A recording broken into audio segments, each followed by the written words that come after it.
Welcome to another edition of eYe in Education. I'm your host, Ed Lecious, and we're continuing now with our series with the candidates for the Board of Education in the November 4th municipal election. Joining us now is Jaimeika Lewis. Welcome. Thank you. Thank you. You're a candidate for the Board of Education. I am. And this is your first elective office.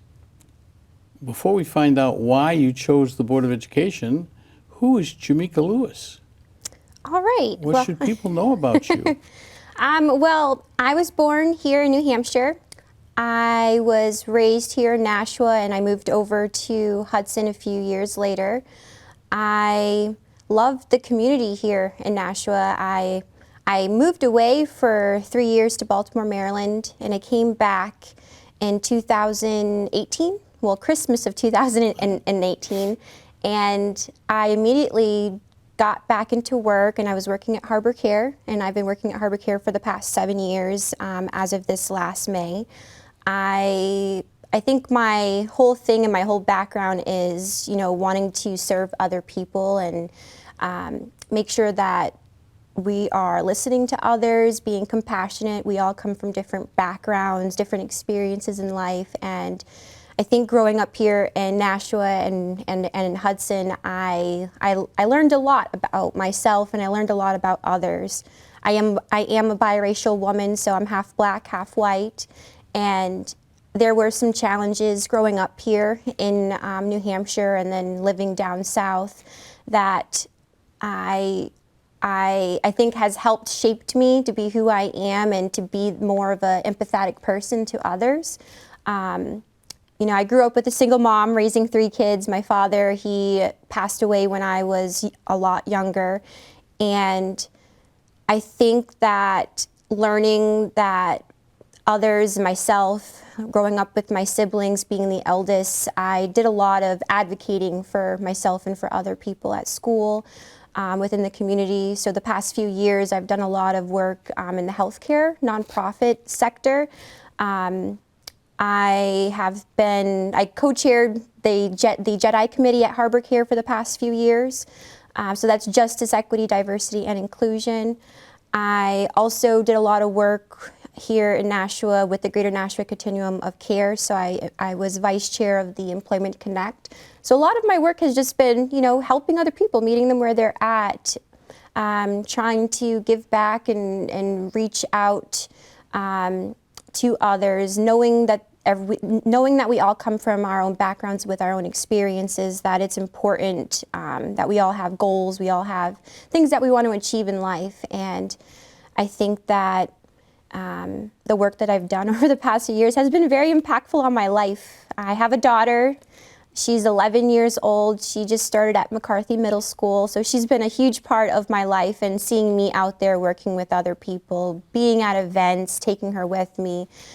She used to always say, my mom works with, and she uses the right literature too. So she says, my mom works with a lot of people who are unhoused and people who need help.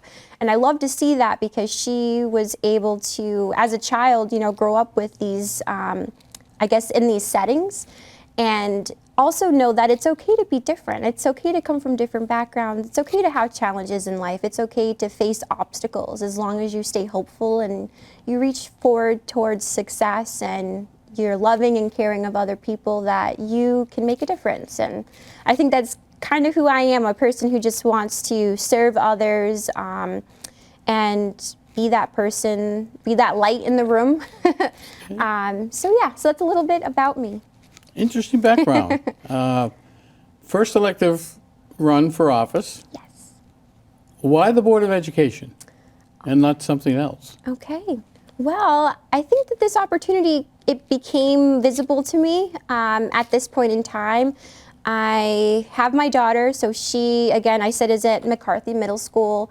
She started kindergarten in, 2019.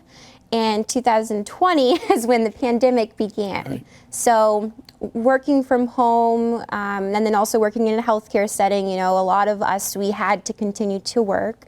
Having my daughter, who was also, she still had to go to school, right? But it was remote learning.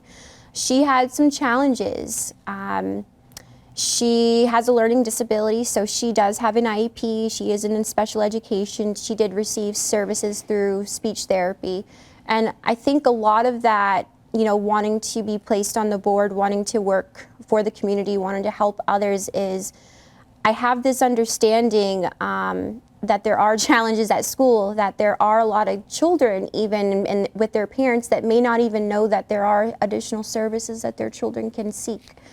So again, I've done a lot of advocating for her at school, making sure that she's able to read, write, learn math. I was there listening to all of the meetings, understanding too that there is a need with our teachers, knowing that there's a challenge right now with retention of staff, and that, teachers also deserve, to be paid properly, and the whole thing with employee engagement. There's a lot going on there, but being able to be a parent, work with your child, set goals for them, have them advocate for themselves at school too, I think alleviates some of that pressure on our teachers. I coached a lot of sports too over the past few years. I've loved working with kids. I loved mentoring them, letting them know that they're each their own leader, that you can make your own choices in life, and to just, believe in yourself. With my daughter being able to step into sports, it has helped her a lot at school, having these other areas where she can feel motivated, feel that she can achieve something and that she's not down because she's not necessarily at the same reading level or levels in education as other students.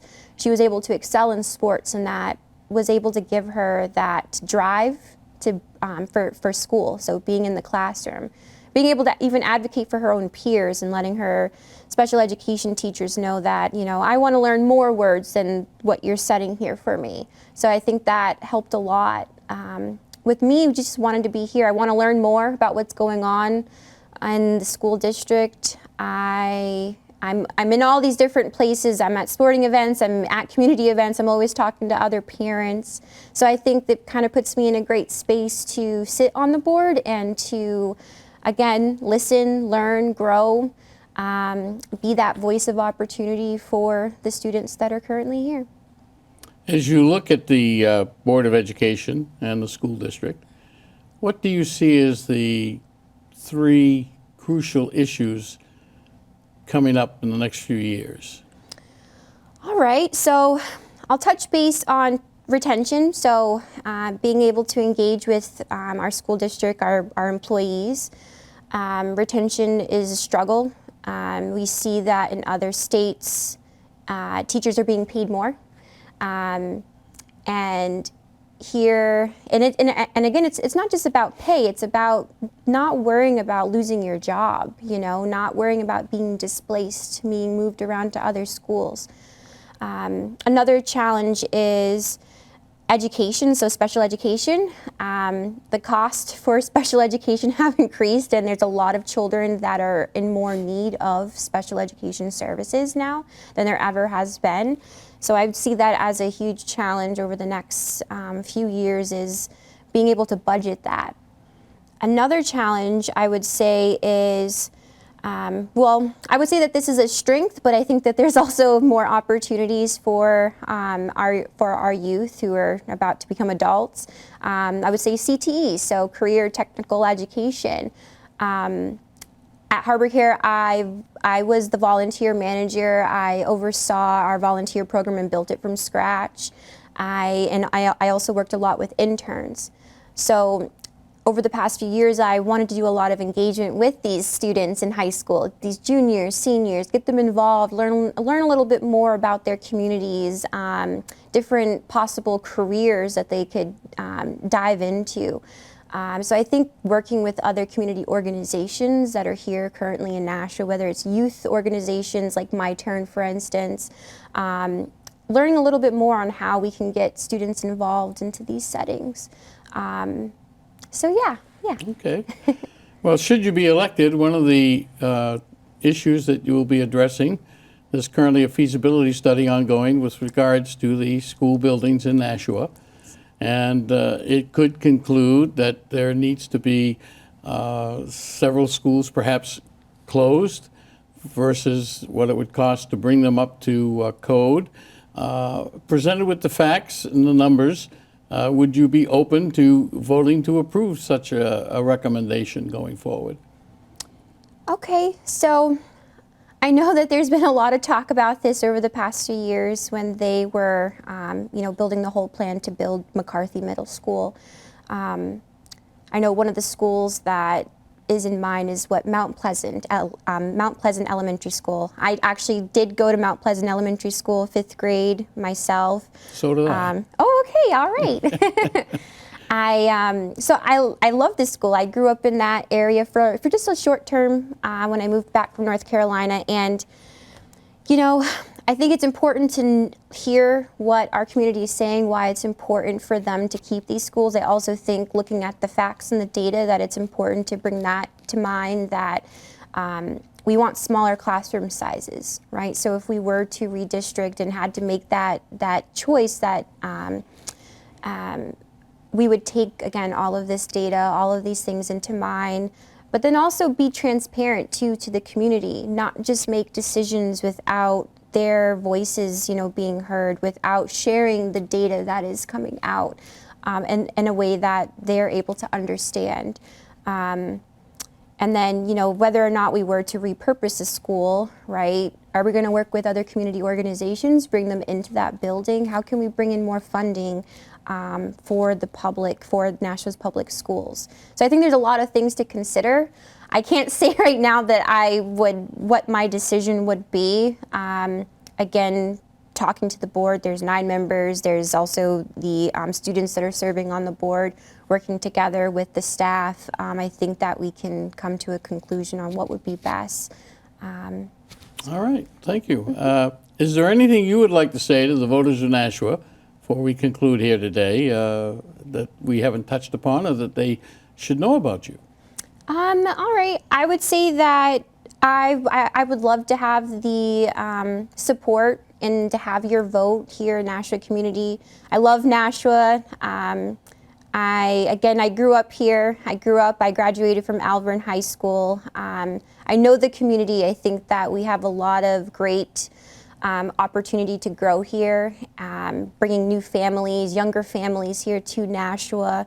How can we do that? I think it's through embracing new ideas, understanding that there are challenges ahead, but if we work together as a team, as a community, our voices, will be heard.